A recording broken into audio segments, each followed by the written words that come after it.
What's up mga lods? For today's video, magluto dahil ko og biko. Ako nang gitak-ang ang kawali uban sa tuno ug ako nang ilunod ang mga ingredients. Mao na ang kinugay nga 1/4 ako nang gilunod ug isunod na ko ang duha ka putos nga brown sugar.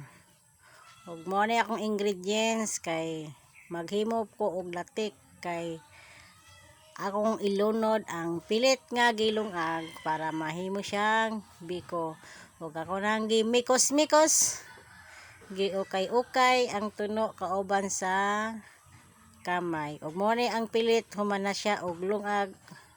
Mao ni ang akong bikohon. Pilit ni siya. Sama sa gugma nga himpilit. Og kini manina siya nga akong gidukdok, akong gilunod sa latik.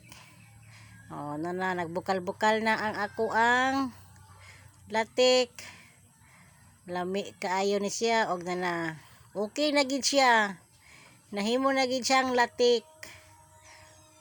Luto na ang kamay og nagilunod na ang nako ang pilit nga linungag. Og ako nang giukay-ukay dinhi sa kawa og akong gimekos-mekos. Mikos-mikos lang para ma-mix ang katamis. Ug mao ni siya, hapit na ni siya maluto, makatilaw na ta sa biko nga pinamalabi ko dinhi sa bukid og luto na di ay ug mao na ni nagkaon-kaon nako. Lami kaayo, sana all.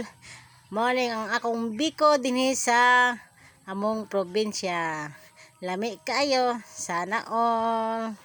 Sama pareha kalami sa iyang gugma kanimo. Thanks to watching. God